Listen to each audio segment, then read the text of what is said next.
ብሌን የሰላምን ጭንቀት አስወግዳላታለች። እንግዲህ ነፍሰ ገዳይ ነሽ ተብላ ወይዘሮ ሰላም በሯ ላይ ተጽፎ ነበረ።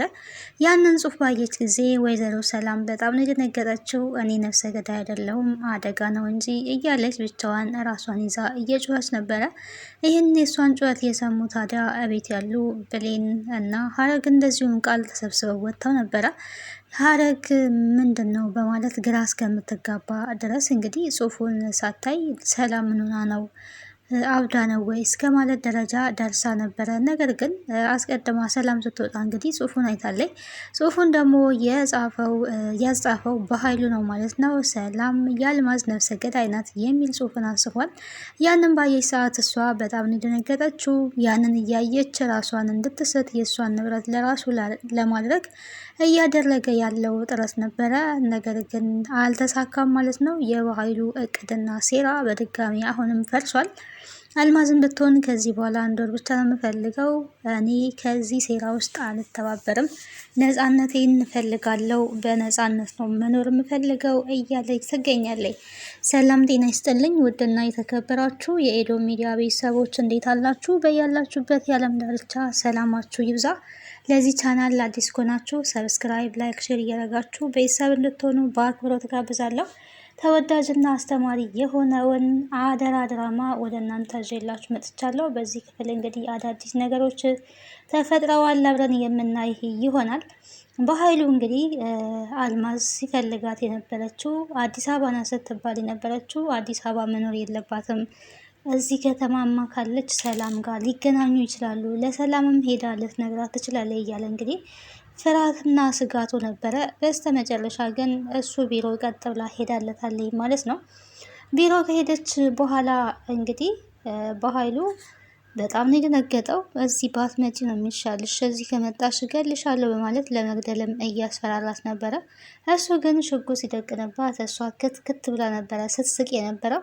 ታዲያ የምትስቅበት ምክንያት ምንድን ነው ካለን ለሞት የተዘጋጀች ሴት ሆና እሷ ግን መሳቋ ያው ሳትሞት ሞታለች የተባለች ሴት ናት። በመጀመሪያ ለገንዘብ ብላ እንግዲህ እሷ ራሱ በዚህ ልክ በህይወቷ ላይ መደራደሩ በጣም ነው የሚያሳዝነው። በህይወት እያለች በኃይሉ የእህቱን ገንዘብ እንዲያገኝ ሲባል እሷም የሚያስፈልጋትን ገንዘብ ተቀብላ ሟች ነኝ ብላ ማሰቧ ከምንም በላይ በቁም ከመሞት የቁም ሟች ሆናለች ማለት ነው በራሷ ጊዜ።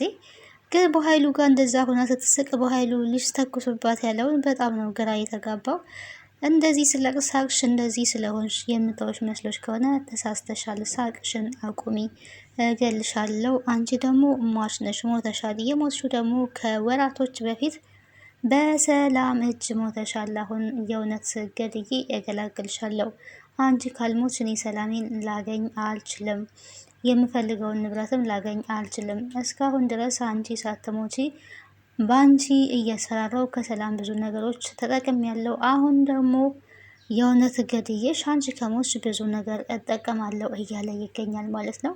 አንተ ይሄንን አታደርገውም፣ ይሄንን አደረግክ ማለት ሰላም በር ላይ ሰው አስቀምጫለሁ፣ በ2 ሰዓት ውስጥ የማልመለስ ከሆነ ሁሉንም ሚስጥር ለሰላም የሚነግራት ሰው እሷ በር ላይ ያስቀምጫለሁ ብለዋለች። ካስፈለገ አሁንም ቢሆን ደውዬ ለሰላም እኔ መናገር እችላለሁ በማለት እንግዲህ ሰላም ጋር ደውላለች ማለት ነው። በኃይሉ ግራ እስከሚጋባውና እስከሚደነግጥ ድረስ ስትደውል እንግዲህ የሰላም ስልክ ጠርቷል። ሰላም ስልኳን ስታነሳ ሄሎ የሚል ድምጽ ብቻ የሰማችው። ከዛ ውጭ ግን ዝም ነው ያለችው። አንድ ሄሎ ብላ በኃይሉም በማፍጠት እየተመለከታት ነበረ። ካሁን አሁን ጉዴን ዘረገፈችው እያለ ሰላም ከዚህ ሄሎ ሄሎ ትላለች። እሷ ግን ዝም ብላ እያዳመጠች ነው። ይሄንንም ላረግ እችላለሁ የሚል እንግዲህ ማስፈራሪያ አድርጋለች ማለት ነው። የእውነት ደግሞ እሱ በእሷ የማይስማማ ከሆነ የእውነት ደውላ ለሰላም ልትነግራት እንደምትችል ነግረዋለች። አዳ ደግሞ ማሳይተዋለች እና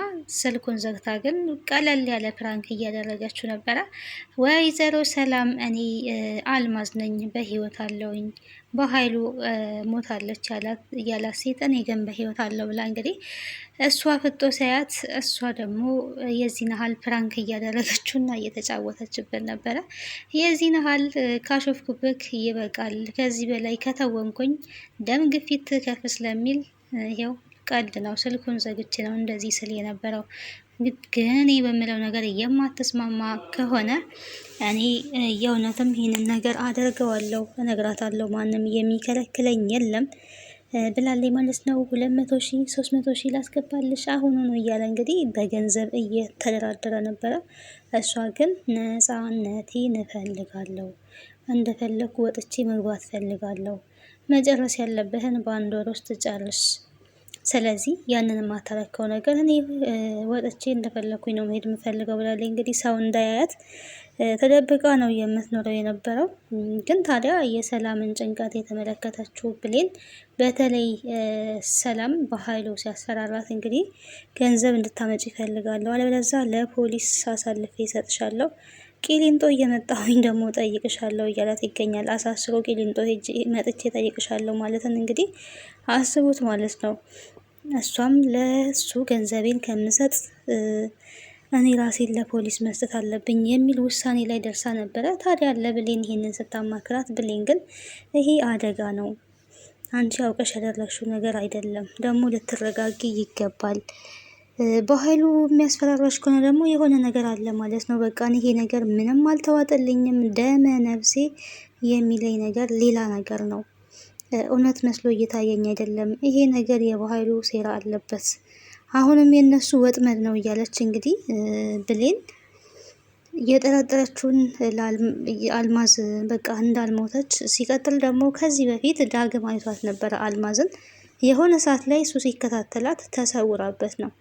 ያንንም ስለምታውቅ በቃ የሆነ ነገር አለ፣ የሆነ መፍትሄ እንፈልጋለን የሚል ተስፋ ሰጥታት ነበረ።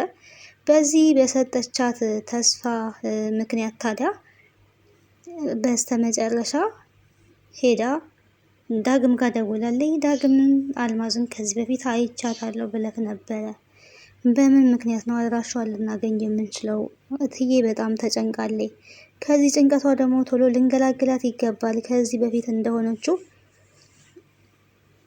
አሁንም ደግሞ መሆን የለባትም። በኃይሉም ደግሞ እያስፈራራት ነው። አንተስ መሞቷን ግን እርግጠኛ ነህ ወይ? የእውነት አልማዝ ሞታለች ወይ ነበር ስትለው የነበረው። አልማዝ ሞታለች ብሎ የተናገረው ዳግም ነው በሰዓቱ እሱ ስለነበረ።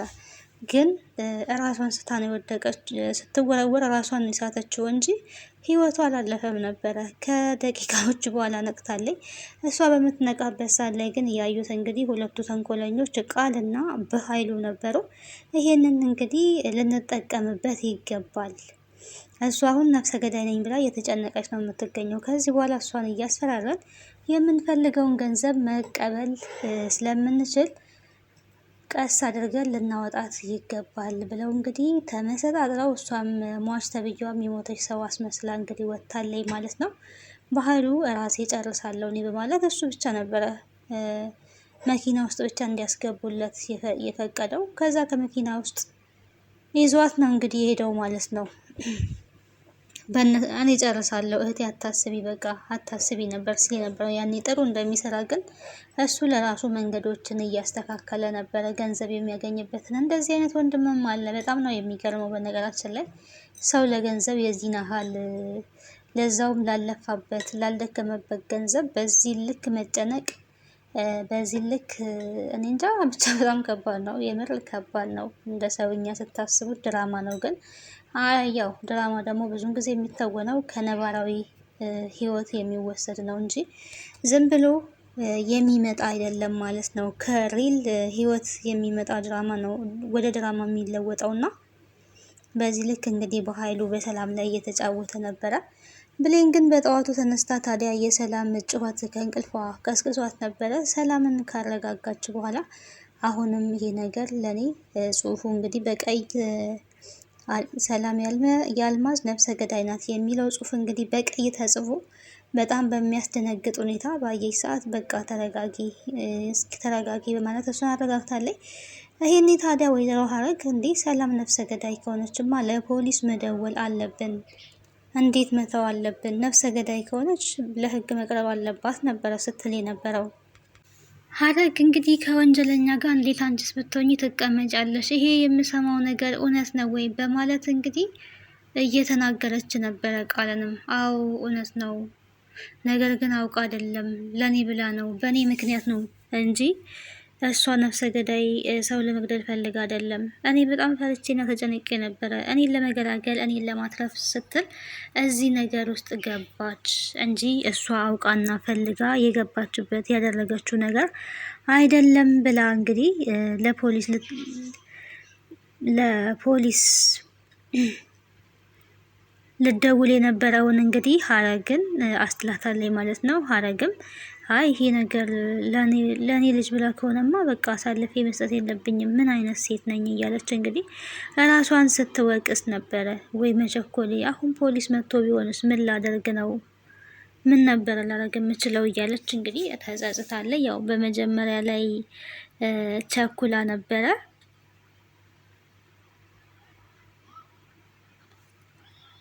ለፖሊስ መደወል አለብን፣ ከወንጀለኛ ጋራ በጭራሽ መቀመጥ የለብንም እያለች ስትል ነበረ። ግን በስተመጨረሻ ላይ ተጸጸተች ማለት ነው። ይሄንን በማድረጓ እንዴት ይሄንን አደርጋለሁ? ይሄን ማድረጌ ስህተት ነው። ፖሊስ መጥቶ ቢሆንስ? ወይ ጉድ! ለካስ ለኔ ልጅ ብላ ነው ብላ እንግዲህ ሀሳቧን ቀይራለች ማለት ነው።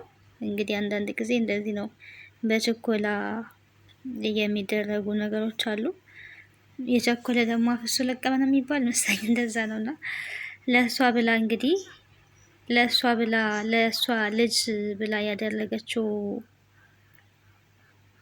መሆኑን ስታቅ ትተዋለች ማለት ነው። በስተመጨረሻ እንግዲህ ብሌን ወደ እናቷ አመልታ ነበረ። እናቷ ጋር ሄዳ ታዲያ ስልክ ቁጥር ተቀብላለች። ከዳግም ጋር ስልክ ስታወራ እናትየዋ የአልማዝ የእህት ስልክ እኔ ጋር አለ፣ ስለዚህ በዛ ደውለን ልናገኛት እንችላለን። ስለዚህ አልማዝን በዛ ማግኘት ደግሞ መጠየቅ ይቻላል ብላ ነበረ። እንዳለችውም እንግዲህ ጠይቃለች ማለት ነው። ስልክ ሲደወል አልማዝ እንዳለች አረጋግጣለች ማለት ነው ብሌን። በዚህ ደግሞ በጣም ነው ደስ ያላት። አልማዝ አለች ስትል እንግዲህ አልማዝን ማግኘት እችላለሁ ስትል አዎ አለች፣ ቆይ እስከምትመጣ ጠብቂ አለች ነበረ ስትባል የነበረው። ይሄ ከምንም በላይ ያስደስታል። ለሰላም እንግዲህ ተስፋ የሚሰጥ ነገር ነው። አልማዝ በህይወት አለች ማለት ነው። ተመስገን ብላ ብሌንም ተደስታለች። የሆነ ነገርማ መፍጠር አለብን እንዳለችው ተሳክቶላታል። ያሰበችውን አሳክታለይ ማለት ነው። ታዲያ በድጋሚ በኃይሉ እቅድ አልተሳካለትም ማለት ነው። የኃይሉ እቅድ አልተሳካለትም። እሱ አላማው የነበረው የሰላምን ንብረት ሙሉ ለሙሉ ለመውረስ ነው ያሰበው። ያ ነው የሰው ሲፈልግ የራስን ማጣት አለና አንዳንድ ጊዜ እንግዲህ እንደዚህ ነው። ሲቀጥል እንግዲህ ወይዘሮ ማነው ሳሚ በጣም ተናዷል። በጣም ንዴት ውስጥ ውስጥ ይገኛል። ብሌን እንግዲህ ቀለበት አድርጋለች። ይህን ቀለበት ማድረጓ ደግሞ ማን ያደረገልሽ ብሎ ጠይቋል። ያው እንግዲህ እንደሚታወቀው ሳሚ ቀለበት ዳግም ለብሌን ቀለበት አድርጎላታል። ሳሚ ደግሞ በዚህ በጣም ተናዷል ማለት ነው። እንዴት ይሆናል? በቃ በጣም ነው ስሜታዊ የሆነው። በጣም ነው ልቡ የተሰበረው። በቃ ራሱን ነው የጠላው። ልጨቃጨቅ ሊጣላ የሄደ ሰውዬ እንግዲህ መርዶ በሉት እንግዲህ የሚወዳትን ሴት የራሴ ያደርጋታለሁ ብሎ ሲጠብቅ የነበራት ሴት እሷ ግን ቀለበት አድርጋ ማየቱ እጅግ ልብ የሚሰብር ነገር ነው። መቼም ያው በተስፋ ነው መጀመሪያም እየጠበቀ ያለው እንጂ ከዳግም ጋር እንደምትፋቀር ከዳግም ጋር እንደምትዋደድ እያውቃል። እሷን ብትሆን ነግረዋለች። እኔ የምወደው ዳግም ነው፣ ከራሴ በላይ የምወደው ማስብለት የምጨነቅለት የኔ ፍቅር ዳግም ነው ብላ ነግረዋለች። አንዳንዴ ያው ተስፋ ያለመቁረጥ ተስፋ ማድረግ ምናልባት የሆነ ነገር ይፈጠራል የኔ ትሆናለች ብሎ የመጠበቅ ነገር ነበረ። ያ ደግሞ ሊሆን አልቻለም። እንግዲህ አልተሳካለትም። ቀለበቱን እጇ ላይ በማየቱ በጣም ስሜታዊ ሆኗል። መጀመሪያ ዳግምን ነበር መንገድ ላይ አግኝቶ እየተጣላ የነበረው። እኔን ስታይ መቼስ መደንገጥ አለብህ ነበር። አልደነገጥክም። ትደነግጣለህ ብዬ አስቤ ነበረ። ትናንትና ልታስገድለኝ ሰው ልከ አለመሞቴን ስታይ ትደነግጣለህ ብዬ አስቤ ነበረ። እንዴት ወደ እኔ ወደ አንበሳ ቡችሎችን ትልካለህ ብሏል። እንግዲህ ሳሚ ራሱን የሚያየው እንደ አንበሳ ነው ማለት ነው። ያው ተደባዳቢ ስለሆነ ነው። ከኔ ጋር አትወዳደር ብዬ ካለው ከኔ አርፈህ ብትቀመጥ ይሻልሃል። እኔ በእሳት ስጫወት ያደግኩ ሰው ነኝ። ስለዚህ ብታርፍ ይሻልሃል ብሎታል። ያው ዳግምም እኔ ምን አገባኝ በእሳት ተጫውተህ አደግክ እንደፈለግ ከሆን እኔ እኮ እሱ አይመለከተኝም እሱ አያገባኝም እያለ ነበረ። ሳሚ እንግዲህ ዳግም ልኮ ያስደበደበው ነው የመሰለው። ዳግም ደግሞ አቤል ባደረገው ድርጊት አያውቅም እንደዛ እንደሚያደርግ ለመደባደብ እንደሄደ አላውቅም። አቤል ግን ጓደኞቹ ሰብስቦ የዳግምን በቀል ተበቅሏል ማለት ነው። ግን የባሰ ነው ዙሩን ያከረሩበት። ሳሚ አርፎ አልተቀመጠም። ከዚህ በኋላ ወንድማችን ጋር እንዳደርስ ነበረ ሲሉት የነበረው ለሁለት። እሱ ግን ያው አርፎ አልተቀመጠም። ሳሚ አርፎ የሚቀመጥ ሰው አይደለም። ተደባዳቢም ነው፣ ጀግናም ነው። ይሄ ነው እንግዲህ ቃል እንግዲህ በብሌን ቀለበት ቃልና ሳሚ በጣም ተናደዋል። ሳሚ የራሱ ማድረግ ስለሚፈልግ ነው። ቃልም ደግሞ ዳግምን የራሷ ማድረግ ስለምትፈልግ ነው። አይገርማችሁም? ግን ህይወት ግን ይገርማል። እዛ ጋር ቃል የምትወደው ዳግምን ነው። እዚህ ጋም ደግሞ ሳሚ በዳግም የምትፈቀረን ሴት ብሌንን ወልዷል። እና ዓለም እንዲህ ናት፣ ህይወት እንዲህ ናት። ግን የተፋቀረ ሁላ አይጋባም፣ የተዋደደ ሁላም ደግሞ አብሮ አይኖርም። ህይወት እንደዚህ ናት። በቀጣይ እንግዲህ ቀጣዩን ክፍል አብረን የምናይ ይሆናል። ስለነበረን ቆይታ አመሰግናለሁ። ቤተሰብ ያልሆናችሁ ቤተሰብ ሁኑ። ሀሳብ አስተያየታችሁን በኮሜንት ሴክሽን ላይ አስቀምጡልን። ከዚህ ድራማ ምን ተማራችሁ? አደራ ድራማ እንግዲህ አስተማሪና ተወዳጅ የሆነ ድራማ ነው። ብዙ ቁም ነገሮችን እንደምንይዝበት ምንም ጥርጥር የለኝም፣ ተስፋ አደርጋለሁ ማለት ነው። በህይወታችን ውስጥ የሚከሰቱ ብዙ ክስተቶችን በድራማ ላይ እየተመለከትን እንገኛለን። እንግዲህ በቀጣይ ሰላምና ብሌንም እንደ እናትና ልጅ መሆናቸው ይታወቃል ብለን ያው በተስፋ እንጠብቃለን። መቼስ በመጠበቅ ዘገየን በጣም እኛ ራሱ፣ እነሱም ዘገዩ። ሰላም ቆዩ፣ ደህና ሆኑ። ባይ ባይ።